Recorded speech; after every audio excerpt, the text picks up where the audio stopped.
Governor Reagan, an incumbent president is generally supposed to have considerable advantage within his own party and with the electorate generally. You have said that you have not made up your mind yet whether you will challenge President Ford for the nomination. Seeing that this incumbency gives so many advantages, you must either disagree with the president on some issues or think he does not have the strength to win. No. Let me give my answer in this way.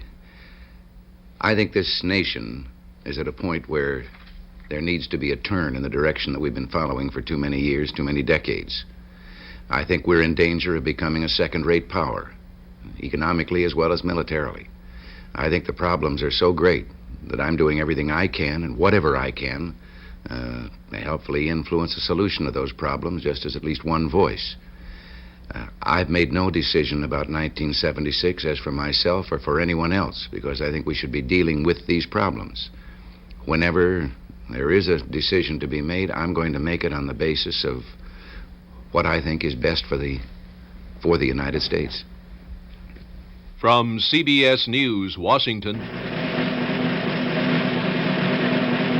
a spontaneous and unrehearsed news interview on Face the Nation with Ronald Reagan, former governor of California.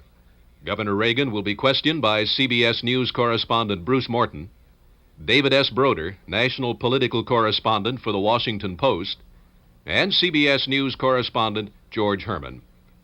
Face the Nation is produced by CBS News, which is solely responsible for the selection of today's guest and panel. Governor Reagan, when you say that the United States has to take a sharp turn, a different policy, that sounds very much like some kind of disagreement with the president. Presumably, you're talking about a turn from the direction in which we are now going under President Ford.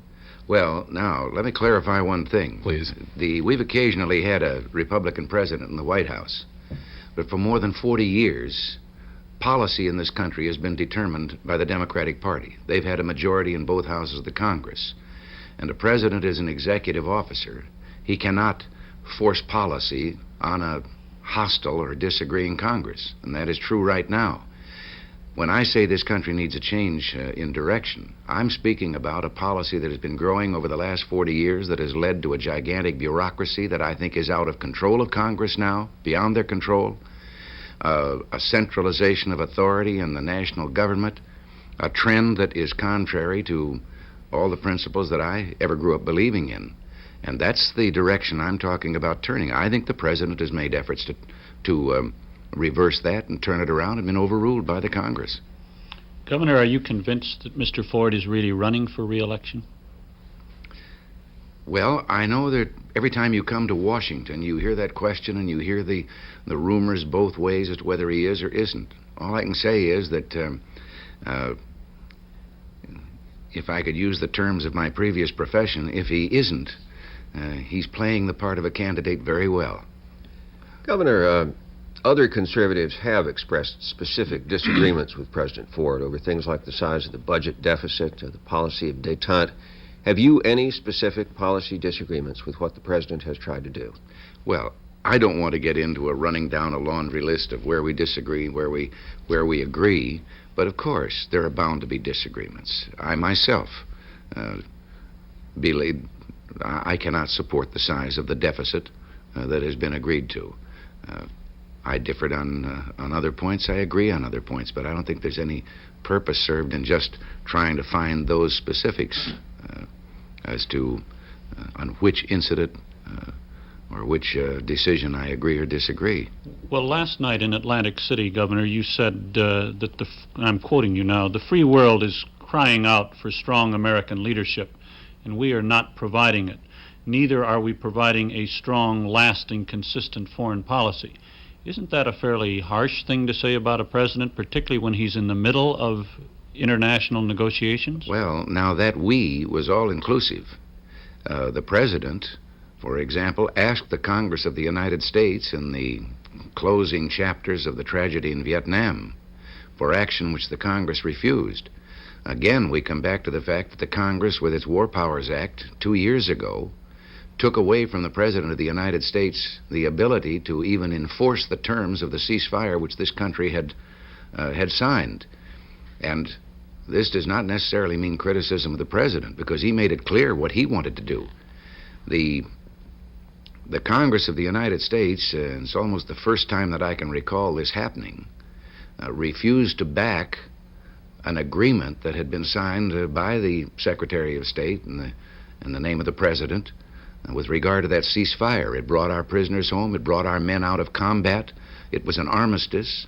And then we were to go forward with the idea of a permanent peace, which would, of course, have to be ratified by the Senate. But the Congress 2 years ago just put the United States, or the President of the United States, in the position of sending a Secretary of State someplace now to try to negotiate settlements such as in the Middle East.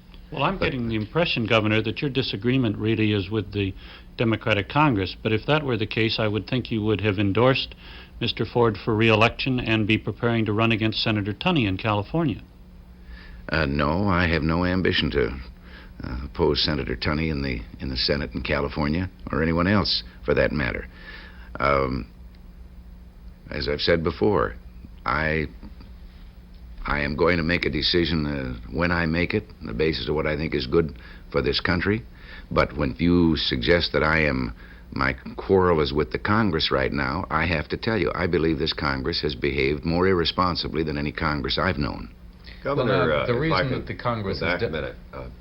You said you'll make a decision when you make it. Running for president is complicated this time. There's a new campaign law.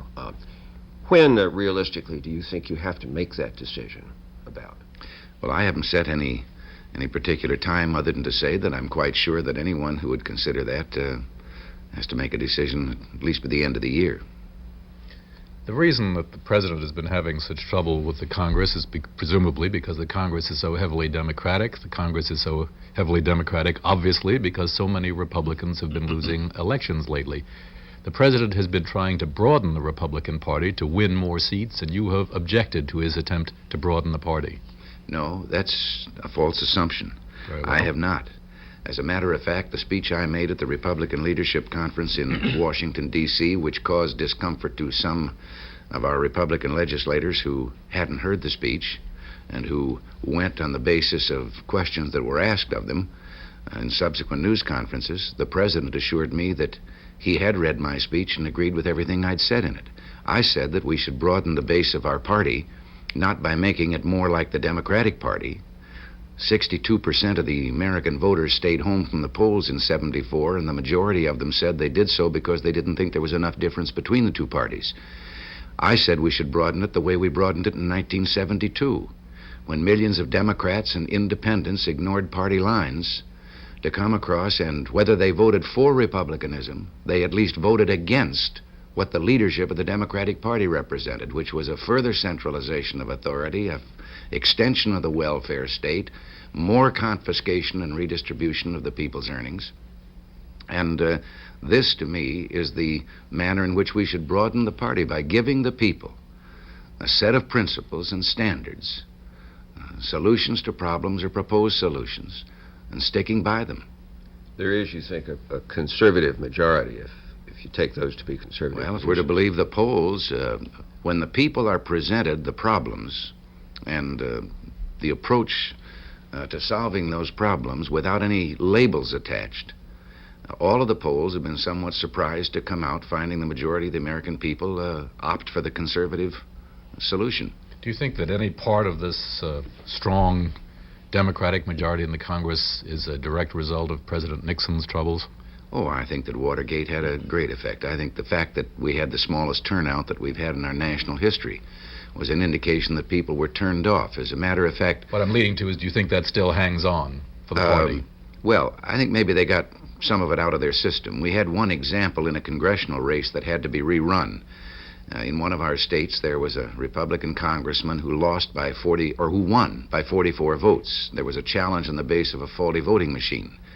So the solution was a rerun of that race in January.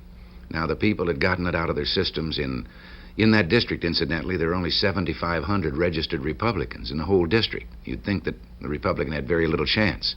Now, in January, the people faced a decision just between two men on the basis of what those two men represented.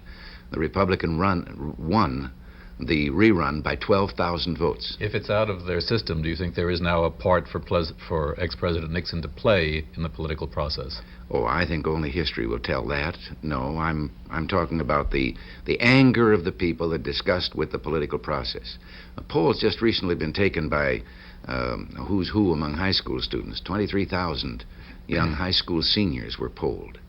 83% of them have declared that they are going to be in their first vote independent, neither political party, which I think is an indication of something. 81% of them, tragically enough, said that they don't believe that any elected politicians are honest. And 3 years ago, that figure was only 21%. Now, something has influenced these young people and influenced them in the wrong way. Speaking of that independence, some of your fellow conservatives, particularly Bill Rusher from the National Review, have been arguing that it's time to get out of the Republican Party and form a new party that could really tap that independent spirit. Is that an option that is at all interesting to you? No, I've been trying to interest my fellow Republicans in what I call a new second party, meaning that the Republican Party do what I said earlier, raise a standard and make it perfectly clear what we stand for, take a stand on various proposals and philosophy, mainly a philosophical stand, and then make it plain that we're not going to compromise those principles for political expediency or to try and win a group here or a group there. Our opponents have had a history, and I am a former Democrat, but we've had a history of building a majority by promising all things to all people, separating people into groups, dividing them, and then seeing if there isn't some promise we can make to that group and the other group. This has been the Democratic Party's history. But do you rule out absolutely the third party option for 1976? Well, no one in this day of flux can rule out anything, but I myself have been making the statement and believe that the history of third parties indicates that they usually succeed in electing the people they were set up to oppose. Do you think that George Wallace has any part in a potential conservative coalition? Well, George Wallace is working very hard to win the Democratic nomination. And I think that he's probably going to go to the convention with, if the polls are any indication, with the greatest number of delegates. And it's going to be most interesting to see the Democratic leadership cut him off, because I'm sure they have no intention of letting him have the nomination. Now, is he a conservative by your definition? What? Is he a conservative in your thinking? Well, I think we have differences in that. I don't think that he is as opposed to government as such as I am. The idea of government doing things government shouldn't do. I think he's more opposed to who's doing it and what they're doing, but that his quarrel is not necessarily with a big, powerful government. Well, Governor, if in fact he's locked out at the Democratic Convention, and if he goes the third party route, what does that do to this new majority you see on the conservative side? Doesn't he get some of those voters? Oh, yes. There's no question about it, that this would go back to what I've said is the historic pattern of a third party. Because what it usually results in is two parties dividing up the same group of voters who have, in spite of their differences, more in common. And if they would unite, they could, as they did in 72, be a new realignment, a new majority. How about John Connally of Texas, now a Republican? Is he a conservative? Would he fit into your movement and your ideas? Well, John Connally and I'm sure, when we were fellow governors, of course, then he was a Democrat. We had some differences, but I always found him to be a very reasonable man, and certainly not one dedicated to the big central power theory of government. And I feel that he's going to be very active. We'll see. I know that he feels strongly as I do about getting out and speaking to the people and talking about the things that he thinks are wrong, and then we'll have an opportunity to see. Governor, if you do challenge President Ford, do you then foresee a contest which is decided in the primaries? Do you have to run in all 30 or however many it's going to be states? I don't know whether anyone could run in all of them or not, and the strategy about primaries is usually one that a campaign organization, once it's put together, not one mind doesn't make that decision, a number make the decision on where and which primaries you run in. Our own survey of states and delegates, putative delegates to the convention, seems to indicate that you would start, even without lifting a finger overtly to get the nomination, that you would start with perhaps 30 or 35%, perhaps more, of the delegates. What can you do with that block if you decide not to run? What power can it give you? Well, that's a mighty powerful piece. Yes, but I don't know if necessarily everyone who thinks someone should be the president is, and he does not follow that course, whether all of those people automatically accept his word as to what they should do. Just as I don't believe that the labor leaders today can deliver the labor union rank and file vote. They can deliver their money, which they've been doing quite consistently. And there is great unhappiness among the rank and file union members, if we're to believe the polls, about that power being exercised by their leaders. So I don't know whether you're a power broker or not. All I will do is express to the best of my ability what I sincerely believe is best for this country. Governor, you've been serving with Vice President Rockefeller on the CIA Commission. Before we get to that specific thing, I'd like to get your appraisal of how he's doing as Vice President. Well, the only view I have of him as Vice President is on that commission, and there he's serving and working hard, as we all are, and I think we're going to come out with a very sensible and factual report for the people. Is that report likely to substantiate the charges that there was massive domestic surveillance on American citizens by the CIA?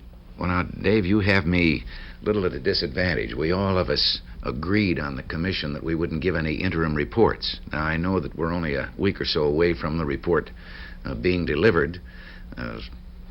How free I can be to hedge or even Well, let me ask it in this way, just not speaking for the commission, but for yourself. Do you have any serious misgivings in your mind about the performance of the CIA, particularly in regard to domestic surveillance? No. I believe that there have been violations, of course. Any bureaucracy of about 16,000 people are going to be individuals who make mistakes and do things they shouldn't do. I think that they have been scattered over a 28-year period. I think the record shows that in many instances they themselves, when they came to light, corrected them without anyone having to take out after them. And I think that the most important thing we have today is to see that this nation maintains an organization capable of providing us with the counterintelligence we need for our own national security, because we are being spied upon beyond anything that the American people can possibly conceive, not internally, not by our own people, but by potential enemies. You think your fellow commissioners largely agree with that view? Yes. There may be here and there on points, as there always will be disagreement. Maybe now and then there'll be a footnote of one side or the other saying, well, we think this. But basically the commission has, I think, has made an all-out search for the truth. Governor, if you do become a candidate, would you expect to disclose your personal financial holdings? Oh, dear. I haven't even, as I said, I haven't made a decision, or don't know whether there's a decision about me to be made. I haven't even gotten around to thinking of things like that. Can I answer it on a broad way, a principled matter? I think that the American people are entitled to know anything that might constitute a conflict of interest with regard to anyone seeking public office at whatever level. On the other hand, I do not believe in those who think that simply because you're going to public life, you should forget that part of the Declaration of Independence that says a man should be safe in his books and records. I think that privacy has been one of the great freedoms of America. And beyond that point, I don't think Governor, that anything should be asked. How would that... Decides where the conflict is? What? If you leave it up to the candidate to decide whether there's a conflict of no. interest, I believe, and we've had reforms in California that I agree with. I think the reforms are this: that you set a figure on anything that might constitute a conflict of interest. For example, ownership of X amount of stock in a company that could conceivably then affect, and you say, do you or do you not own above that amount? Agreeing that anything below that amount is insignificant enough that it does not constitute any conflict of interest. This, I think, any candidate should be willing to swear to. I think there's a great difference between that and saying, you must tell us exactly to the penny how much you own of this or that. Should it be First allowed of to all, swear? I don't have really too great a problem in that regard. I work for a living, too. Should he be allowed to swear to it without any further verification? Is his word enough, or should there be some verification process? I'm trying now, right now, you have me trying to think what the procedure is in our own laws in California on that. Well, I'm just curious as to your own feeling I can't about recall. Whether there should some third party should look into it to verify. That's all right with me, yes. Okay. Governor, we've been calling you governor, but you are, of course, an ex-governor of California. What do you think of your successor? What kind of a job is he doing for the state? He's quite a different person from Governor Ronald Reagan. Well, it's only been a few months. I think it's too early to give an evaluation of someone. I can only say that I look with happiness on the fact that he, too, is stingy with the public purse and is following a line of fiscal responsibility, and that has encouraged me greatly. I don't have enough information to give you any evaluation on other things that he's done. I had one further follow-up question on the point of disclosure. In this period, when you are traveling extensively around the country and making speeches, there's also been reports in the Chicago Tribune and I think other places I've read that tax-exempt foundation funds are being used to put your radio program on the air in some cities. Are you prepared, if you become a candidate, to lay out the whole matter of the financing of this period of your private activity? Dave, yes. As a matter of fact, the only thing I know of that kind, this program is syndicated. A syndicating company puts it up for sale to stations or to sponsors. I know that a group of young people, the Young Americans for Freedom, started a drive once that they wanted to raise money that they could sponsor it through their contributions on stations here and there in markets where it wasn't. I don't know that anything has ever come of that. I did not encourage it. I didn't ask for it because it's been very successful. Sponsors have been sponsoring it. It's on almost 300 stations now. Every bit of the expense and the maintenance of whatever it takes for me to go speak is being paid for out of my own earnings. Governor, you said somewhere this past weekend you thought the Democrats would end up nominating Senator Kennedy. Yes. Do you think he'd be a strong candidate, and would Chappaquiddick be a major issue in that campaign? Well, I think in the climate of asking people to disclose everything, I think that if he were a candidate, it should be logically accepted that the sealed records of Chappaquiddick would be opened up. I think that this would fit in the public demand that we have today. Yes, I think he's going to be the candidate. I think he'd be a strong candidate. I think in the effort to head off George Wallace at the convention, I think that Senator Kennedy is probably following a pattern, this is my own personal opinion, following a pattern of being a non-candidate until down at the convention he comes forth from a room in which it's been decided someone has to resolve the divisions in the party. Governor, is the White House making any efforts to discourage your potential candidacy? Not that I know of. You've talked about the only major issue you've talked about is bigness in government. In the short time we have left, do you think that's going to be the principal issue or the only issue? No, I think the big issue, if it continues right now, is the necessity to wage a long-term fight against inflation. Recession, of course, is cruel, and we should do everything we can to ease the pain of those who've lost their jobs because of recession, but we should not lose sight of the fact that there wouldn't be a recession if it were not for almost 40 years of inflationary policies. And those are the things that must be changed, or we're going to have this to go through all over again. Thank you very much, Governor Reagan, for being with us today on Face the Nation. Today on Face the Nation, former Governor of California, Ronald Reagan, was interviewed by CBS News correspondent Bruce Morton, David S. Broder, national political correspondent for the Washington Post, and by CBS News correspondent George Herman. Next week, another prominent figure in the news will face the nation. This broadcast was produced by CBS News.